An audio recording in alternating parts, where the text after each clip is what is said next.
Hey guys, what's going on? We're on Lake Simcoe and we're finally doing another YouTube video, and I'm on the water, which is great because I haven't really been on the water a whole lot. Got back from ICAST, ended up shooting the Thousand Islands Open, ended up at Bass Cat Steeler meeting, and now I got a chance because my new Mega Live 2 came in, and I wanted to give you guys an honest opinion after fishing it a few days of what I've noticed, what my settings are, and give you the honest truth of how good it really is or how bad it is. But there's some good news here for all you Humminbird users.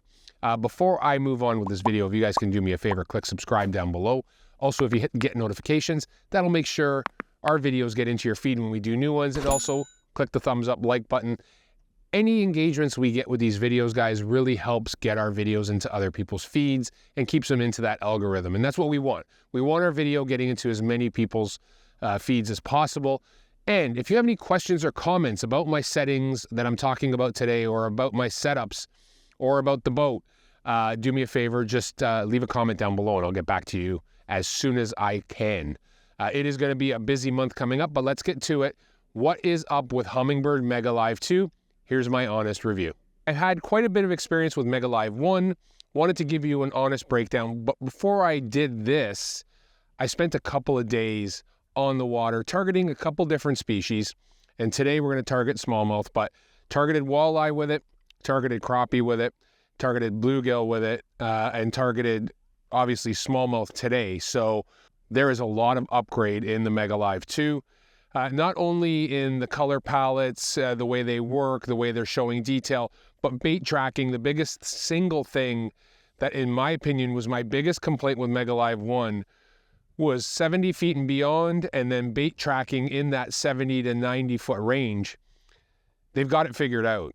Now, the settings that you're going to run on your Mega Live 2 will all be dependent on a couple of things. How you've got it set up on your trolling motor or on the stick, the height you have it, and actually the height you have it above the bullet will determine the quality of the image as well. And that was a good tip thanks to my good buddy Alex Davis, saying that the hand height between the bullet and the bottom of the transducer is where you want to be to give you a little more clearance. Or you can go one step further.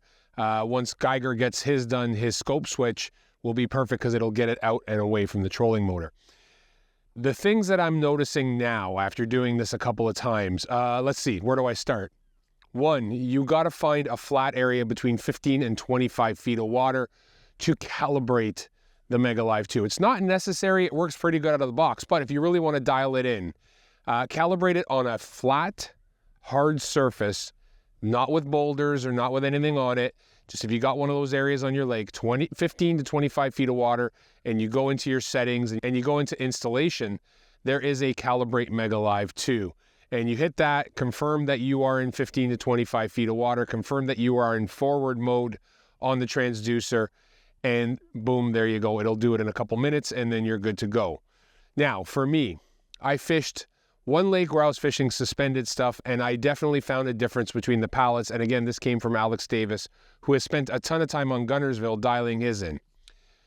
For suspended fish, when you're shaking a minnow, the best pallet seems to be Radar. And the reason being is Radar can handle the gain a little bit better. You can take the sensitivity and crank it all the way up to almost 20. You can bring your contrast up to 15 or 16. And those blobs will show up bright red. Like, there's no doubt when it's a fish. And that's what you want when you're fishing, especially around bait and smaller fish.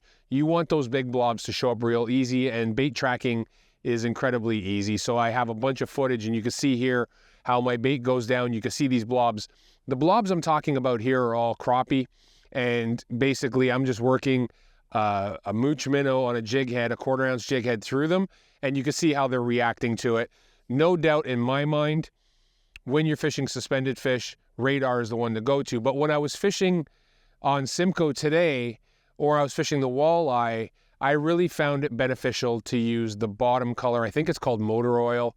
Anyways, the bottom palette color, because that is the most kind of what I use for my side imaging for years, mega side imaging or down imaging. It's the same kind of color palette. I'm not worried about so much dialing in the suspending stuff. I want to see stuff crawling along the bottom. So color differential is not that big of a deal. I don't want everything blending into the bottom. What I'm looking for along the bottom is those brighter hot spots of white that indicate that they're fish. And by doing that, you're able to distinguish if it's a fish off in the distance. And also, you watch them crawling along the bottom. Settings I played with, a big one is dynamic contrast. Now, dynamic contrast in dirtier water, you're going to want to run it, a little bit on the higher side. In cleaner water, you can go to, I used a lot of balanced dynamic contrast today. And when I was really trying to run the machine as hot as I possibly could to see the most detail, to track my bait the best, low dynamic contrast seems to be the best. Crank up your gain, put your contrast to 14 or 15, and you should be able to see everything. One thing I have noticed that a lot of guys always say is they want a clean image. There's two trains of thought here when it comes to using live imaging. One is to run it as hot as you possibly can understand and learn to read through the noise.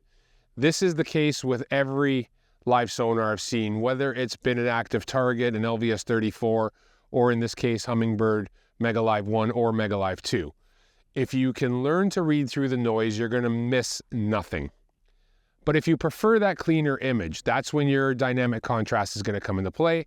Bumping the contrast up will really eliminate the noise or the snow, but you also got to be careful you don't push your gain.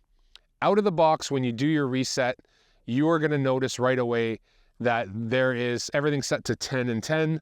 I have run this unit up to 110, 120 feet. I'm seeing fish 120 feet away with no issues whatsoever. I'm making average casts between 70 and 90 feet. Have no problem seeing a 3-inch bait on an 1/8 or a 1/4 ounce ball head going to the bottom. So everything is working exactly the way I expect it to. And they've really done a great job with this. The nice thing is with the new Explorer units, I'm running mine on an Apex and I have 2 Explorer 10s and I've got them networked into the Ethernet hub. This allows me to watch on any of my graphs. The nice thing about that is if you got someone in the back, they're not left out. I can put my back console graph on, let them see Mega Live. All they have to do is look which way the trolling motor head on the Quest is pointing, and then they'll have a general idea of how and where to cast. Now, today was kind of a weird day. The fish, when I was seeing them, I found perch right away, and there was lots of them, but we're not looking for perch. We were looking for smallmouth. But when I found the smallmouth, they were in 8 to 12 feet of water, and I was throwing a 1/4 ounce ball head with a Mooch Minnow or a Ned BLT, and every time I threw it at them, they would run away from it. So then I pushed myself shallow. And by going shallow, I was able to work the new 3.5 inch or 375, I think it is, Suspect swim bait from Crush City on a 1/4 ounce ball head and working it on, 18-pound fluoro on an 893 NRX Plus rod. So casting and winding much like you would a trap or a spinner bait or a chatterbait. And I got absolutely drilled by a big one. And this fish was an amazing fish. It ate right by the boat. We were just scoping around in 4 feet of water basically. And once I saw that, it was easy enough to make a cast in that direction, start winding, and by the time it got to the boat, he ate it and put up a hell of a fight. So it's working shallow really well. What I've noticed is with the shallow stuff, you start seeing a lot more fuzz and distortion on the bottom, whereas when you're out deeper, and it's true for all live imaging works better in 10 plus feet of water, works best in my opinion, in 15 to 25 or 30 feet of water, because that bottom becomes compressed and you don't see as much noise and you can really pick up on the details. When you get super ultra shallow, what ends up happening is you end up with a little bit of noise. It makes it a little harder to pick off fish. Fish get taller in the screen when they're shallow as well. So everything becomes almost like stretched this way when you're shallower, because you're taking 4 feet of water and compressing it to the whole height or opening it up to the whole height of the screen. Whereas when you're taking in 20 or 25 or 30 feet of water, you're using that same height of screen. So you can imagine how much less detail you're getting on the bottom. It looks a little cleaner if you're looking at it that way. Now, when you look at the front of the Mega Live 2, they've got them marked off really clearly. Mega Live 1 had the marks, but they were black. Now they've put some white highlight paint on the marks. So when you have to be in forward mode, there's one position to put it in. And when you are in landscape mode, you stay in between the L. And when you're in down mode, you click it to the D. That'll get you all your settings very, very quickly. very easily, and it's easy to tell if you're in the right position. Now, the most recent update just came out, I believe, on the 25th of the month, last month.